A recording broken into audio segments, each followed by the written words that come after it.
Greetings, fine friends. We welcome you to Science and Spirituality on Supreme Master Television. Our show today features excerpts of a lecture by Dr. Bruce Lipton, an internationally recognized authority from the United States on the connection between science and the spirit.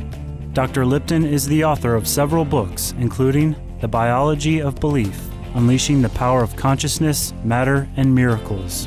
By training, he is an expert in cell biology and is a former medical school professor and research scientist. His research work in the 1980s at the prestigious Stanford University, USA, showed that the outer layer or membrane of our cells is the equivalent of our brain.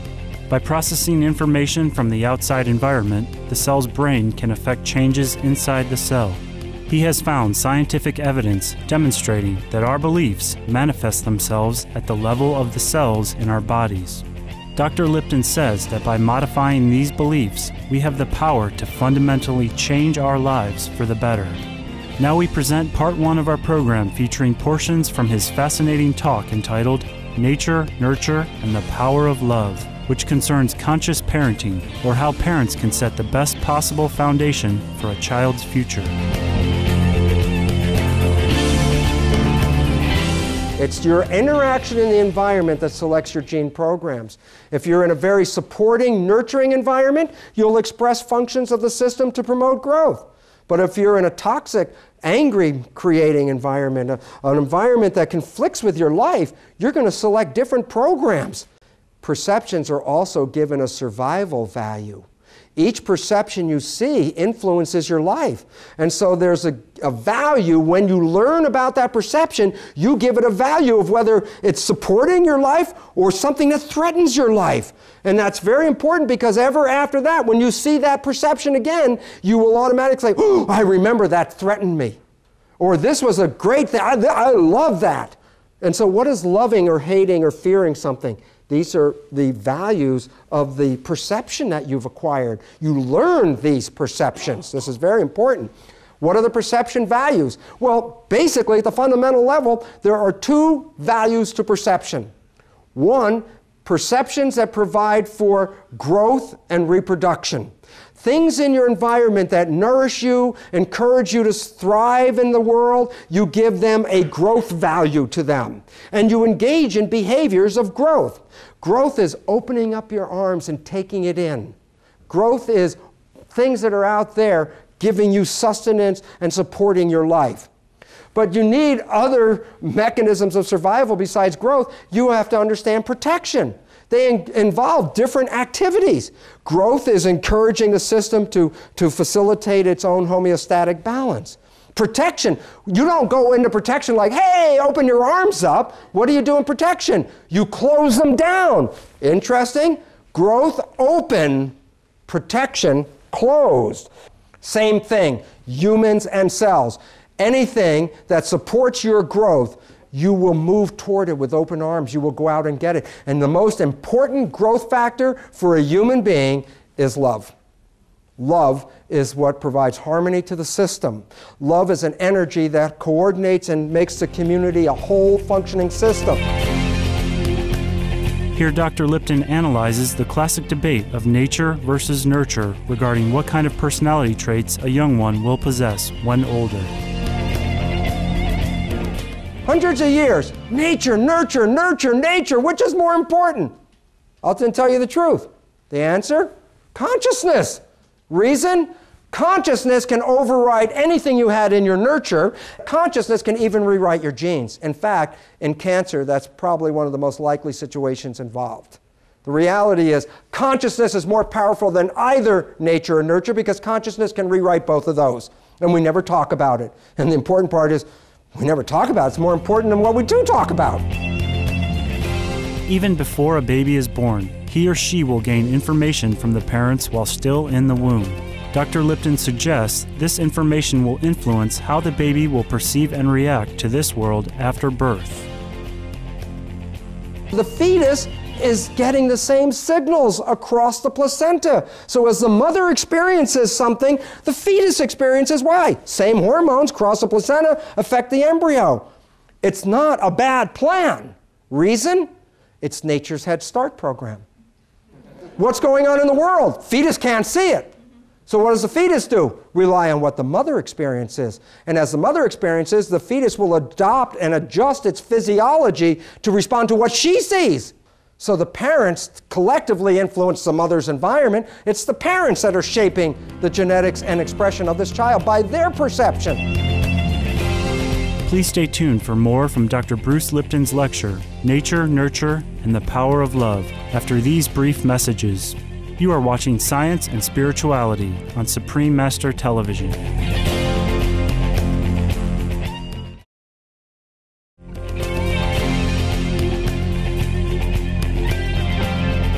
Welcome back to Science and Spirituality. Today we are featuring a talk entitled Nature, Nurture, and the Power of Love by Dr. Bruce Lipton, an expert on cell biology and an internationally recognized authority on the connection between science and the spirit. Eye contact and physical touching with their parents is crucial to a baby's psychological makeup and perception of the world when they become older. Without this bonding between a parent and child, behavioral issues can appear. What is important? Direct eye contact with the child. The reason is the child has a moment window. At first, an infant can distinguish chimp faces from each other as individuals. It can distinguish human faces as individuals, but a little later in development, just after a couple of weeks, it can't distinguish the individual difference between chimp faces. It can only distinguish the individual difference between human faces. It's beginning to narrow and focus it down on who is the parent. Reason why. The eye contact and also physical touching is most important, is required to create an attachment bonding. The relevance about it, as I said, the child learns perception. Well, who's it going to learn it from? The one it's attached to. That becomes the teacher. Both parents can be bonding with their child. Reason why, and this is so beautiful, the child is programmed very, very quickly to determine the facial expression of the parents. If the parents are smiling and happy, that means everything is fine. How many parents are actually observing their kids when they're learning things? Most of them are too busy doing other things. If the child turns around, the parent's not there, then what is going to gauge whether this is a good thing or a bad thing? It's lost. Now it's not very clear. It was designed to learn very quickly by observing the facial character of the parent what was going on. Now here's an important point. If the bonding doesn't occur, then the child will not focus on faces. Actually, we'll start to focus on mouths, more or less. This has been found in 3-year-olds because that's the first time where you can judge autism. An autistic child does not look and recognize its own mother's face or its father's face from anybody else's face. It can't do it. When it looks at a face, all it looks at is sees a mouth. It doesn't even look at the face. Reason? It lost bonding. It doesn't know. One of the consequences of improper bonding is the child will express the characteristics of attention deficit disorder, meaning the child will not focus on anything in particular. It will just be scanning and will not focus on things. And why is this a problem? Because so much of this bonding hasn't occurred that so many children are expressing it. The problem is that we confuse it with attention deficit disorder. Those are two different things. And the problem is, what then happens to these kids is, oh, this child has attention deficit disorder, give it these drugs, Ritalin or something like that. And the reality is, now you've compounded the problem, made it worse. It wasn't attention deficit disorder, it was an attachment disorder that giving the drugs in no way affects this. Dr. Lipton discussed specifically what parents can do to help their children be the best they can be through focusing on what messages they are sending to the little ones. Until 6 years of age, a child is in a hypnotic state. Everything you say and do, it's learning, it's watching, it's observing. Until then, until 6, at that point it begins to express its own consciousness, which can still make programs, but then it's involved with the program. Up till 6 is the most important period. The reason is this. This is the period of enculturation. This is the period where the child has to learn all of the details about language and movement and how to integrate into society. This is the developmental period of learning how to be a part of a community. And why consciousness is not involved is it would distort the downloading of this information. So in this time period, the child is completely a tape recorder of all of the behavior it observes from the teachers called its parents. And all of a sudden, you start to recognize a very important problem that's going to happen here, and that is, then you were also programmed between 2 and 6 to have behaviors. And you weren't consciously involved with your own programming.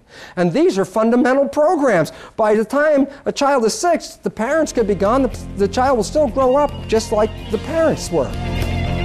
If the child has learned behaviors from nurture that are not good or the best for them, things can still be changed, as consciousness, in Dr. Lipton's opinion, is the most important factor. You can change any programming. Consciousness can override nurture any time, but you need to do it with a process. You just can't do it. It's a process of change. Educational resources and referrals. I want to provide you with 2 organizations that will give you all the referrals you need about changing programs, all of the nature steps of conscious conception, conscious pregnancy, conscious parenting. These are the Association for Prenatal and Perinatal Psychology and Health, APA. This is the website, tremendous resources. And this one is called the Alliance for Transforming the Lives of Children, another website. You can download from these organizations details about the things that I talked about today, plus processes that can be used in creating a better relationship with your children, a better understanding of parenting. And in this process, the whole nature of it is very important for this reason. That is, how we parent our children is how they will parent their children. How we parent our children today changes the future of evolution on this planet. And therefore, our own children are the future parents. We would like to extend our appreciation to Dr. Bruce Lipton for providing his insights on child development and parenting, and for reminding us that above all, love is the most important element in life. Please join us again next week on Science and Spirituality, where we will present part 2 of our program featuring more highlights from Dr. Lipton's lecture. Thank you, our caring and intelligent viewers, for being with us today for our show. Now please stay tuned for Words of Wisdom next, after noteworthy news, here on Supreme Master Television. May heaven bless the children all over the world with bright futures.